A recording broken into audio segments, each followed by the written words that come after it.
PTV7 news కు స్వాగతం. నేను మీ సోని. వార్తల వివరాల్లోకి వెళ్తే తుఫాన్ ప్రభావంతో కాకినాడ ఉప్పాడ తీరంలో సముద్ర ఉగ్రరూపం దాల్చుతుంది. దీంతో భారీ వాహనాలను దారి మళ్లించారు అధికారులు.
నగరంలో అడ్డదిడ్డంగా పార్కింగ్ చేసే వాహనదారులపై చర్యలు తీసుకునేందుకు నగర సిపి నడుము బిగించింది.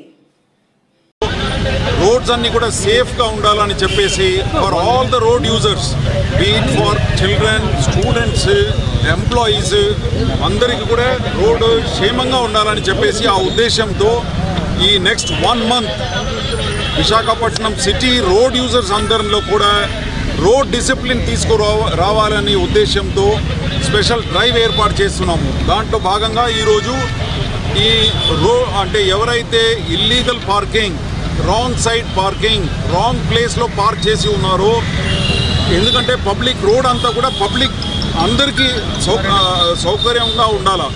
ఇప్పుడు ఈ డ్రైవ్లో మేము ఈ విధంగా ఏమంటారు వీల్ లాక్స్ దాదాపు 200 వీల్ లాక్స్ కొన్నామండి. ఇది ఎక్కడైతే ఏ రోడ్ స్ట్రెచెస్లో అయితే రాంగ్ పార్కింగ్స్ చేసి ఉందో అక్కడ మేము ఒక స్పెషల్ స్ట్రైకింగ్ ఫోర్స్ ఏర్పాటు చేసేసి వెళ్ళి అక్కడ ఉన్న రాంగ్లీ పార్క్డ్ వెహికల్స్ అన్నిటినీ కూడా ఈ లాక్స్తో కట్టేస్తాం. And until unless they pay the fine of 1035, we will not release the vehicles through each other. ఇదంతా కూడా వాళ్ళు వెంటనే వచ్చేసి ఇక్కడ QR కోడ్ ఉంటుంది, తర్వాత ఈ నంబర్ ఉంటుంది, ఈ నంబర్ కాంటాక్ట్ చేస్తే వెంటనే వచ్చేసి చలాన్ వేయటం జరుగుతుంది. దాని తర్వాతనే ఆ వీల్ లాక్ని ఫ్రీ చేస్తాం. ఇది ఇంకా 1 month మేము విగరస్గా క్యాంపెయిన్ చేయబోతున్నాము. ఇది మాత్రమే కాదు, దీంతోపాటు మేము అదర్ వయలేషన్స్ ఏదైతే ఉందో దాని మీద కూడా దృష్టి పెట్టి మా ట్రాఫిక్ సిబ్బందులందరూ కూడా గట్టిగా దీని మీద ట్రాఫిక్ డిసిప్లిన్ తీసుకురావడానికి for all the road users we want to bring traffic discipline అండి. రోడ్ యూజర్స్ అందరూ కూడా చాలా డిసిప్లిన్గా ఉండాలి రోడ్ మీద.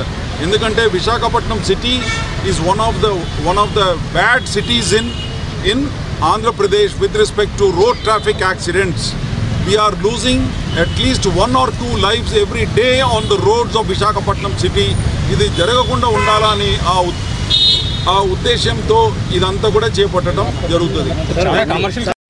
సన్నధాన్యం కొనుగోలులో తెలంగాణ ప్రభుత్వం భారీ కుంభకోణాలు చేస్తుందని టీఆర్ఎస్ వర్కింగ్ ప్రెసిడెంట్ కేటీఆర్ ఆరోపించారు.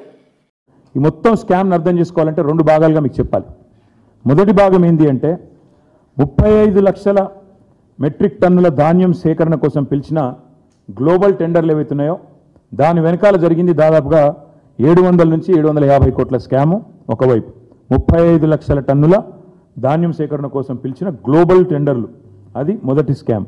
రెండవది మధ్యాహ్న భోజన పథకం కోసం పిల్లలు తినే మధ్యాహ్న భోజనం బల్లల్లో, దానికోసం 2,20,000 మెట్రిక్ టన్నుల సన్న బియ్యం కొనుగోళ్ల పేరిట జరిగింది రెండో స్కామ్.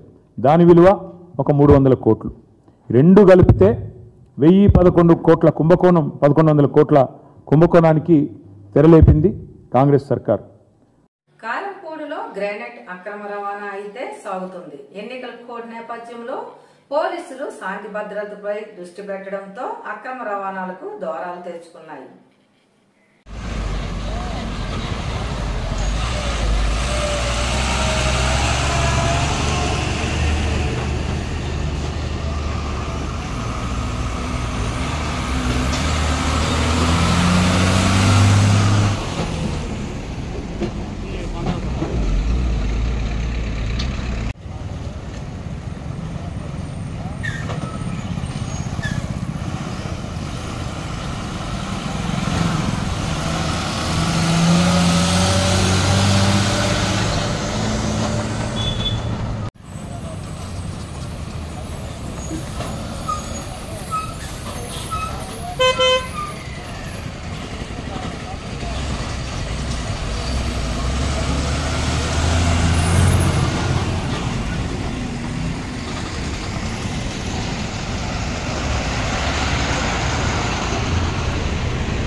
విశాఖ జిల్లా అంగన్వాడీ అధ్యక్షురాలు తులసి అకాల మరణాన్ని పురస్కరించుకొని పలు ప్రజా సంఘాలు సంతాప సభ నిర్వహించారు.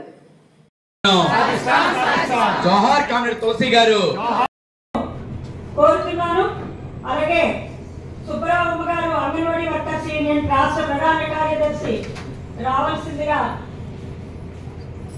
జి బేబీరాణి గారు రాష్ట్ర అధ్యక్షులు, సిహెచ్ నరసింహరావు గారు సిఐటియు రాష్ట్ర ప్రధాన కార్యదర్శి, పి మణి గారు యూనియన్ గౌరవ అధ్యక్షులు, వై శ్రీనివాస్ గారు తులసి గారి భర్త,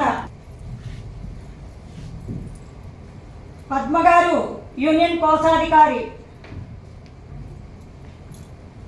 అలాగే ఆర్ శోభారాణి గారు వర్కింగ్ ప్రెసిడెంట్, ఆర్ వెంకట ప్రాజెక్టులు ఇన్యాక్టివ్గా ఉన్నాయి. రాష్ట్రం అంతా అంగన్వాడీ ఉద్యమం చాలా బలంగా ఉంది. 1,00,000 మందిలో మొత్తం మన సిఐటియు అనుబంధ యూనియన్లోనే 95% ఉన్నారు. ఉమ్మడి జిల్లా అప్పుడు అర్బన్ ప్రాజెక్టులు కొంచెం వీక్గా ఉండేవి. దీన్ని ఏదో పద్ధతిలో డ్రైవ్ చేసి ముందుకు తీసుకెళ్లాలనే కాన్సన్ట్రేషన్ రాష్ట్ర సెంటరింగ్ గురించి ఆలోచన చేసేవాళ్ళు. జిల్లా విడిపోయిన తర్వాత ఒక మంచి నాయకురాలు మనకి అక్కడ దొరికింది. ఈ కాలంలో తక్కువ టైంలోనే తులసి గారు నా పరిచయం. తక్కువ టైం అయినా కూడా చాలా కమిట్మెంట్ తోటి, నిజాయితీగా, నిబద్ధతతోటి అనుకున్న లక్ష్యం అమలు చేయటంలో మాత్రం చాలా పట్టుదలతోటి అమలు చేసేది. దాంతో మొన్న 42 రోజుల పాటు సమ్మె కూడా చాలా విజయవంతం అయ్యింది. అంటే తులసి గారు ఆ టీంని ఐక్యంగా నడపటం అనేది నాకు చాలా ఇన్స్పైర్ అనిపించింది మన జిల్లా కమిటీలో పాల్గొన్న తర్వాత. ఇక విశాఖ జిల్లా గురించి ఆలోచన అవసరం లేదు, మంచి టీం ఏర్పడింది అనేది అనుకోవటం జరిగింది. కానీ ఇలాంటి పరిస్థితి వస్తుందని ఊహించుకోలేదు. ఏమైనా తులసి గారే కాదు, వాళ్ళ కుటుంబ సభ్యులు కూడా ఈ ఉద్యమానికి చాలా అండగా మొదటి నుంచి నిలబడ్డారు. శ్రీనివాస గారు, పాప, వాళ్ళ బాబు కానీ. ఈరోజు ఉద్యమాల్లో పనిచేయటం మహిళలంటే తప్పకుండా కుటుంబ సపోర్ట్ లేకుండా, సహకారం అందించకుండా ముందుకు రాలేని పరిస్థితి ఉంది. అలాంటిది శ్రీనివాస్ గారు వెన్నుంటే ఉండి, అట్లనే వాళ్ళ అన్నలు తమ్ముళ్ళు కూడా మొత్తం సపోర్ట్గా నిలబడ్డారు. కాబట్టి వెనక ఆలోచించకుండా ప్రతి సందర్భంలో తప్పకుండా ఏదైనా తనకు అవసరమైనప్పుడు ఫోన్ చేసేది సుబ్రహ్మణ్య గారు. ఇలా మా అధికారులు. ఈ వార్తలు ఇంతటితో సమాప్తం. రేపు మళ్ళీ ఇదే సమయానికి మరిన్ని వార్తలతో కలుసుకుందాం.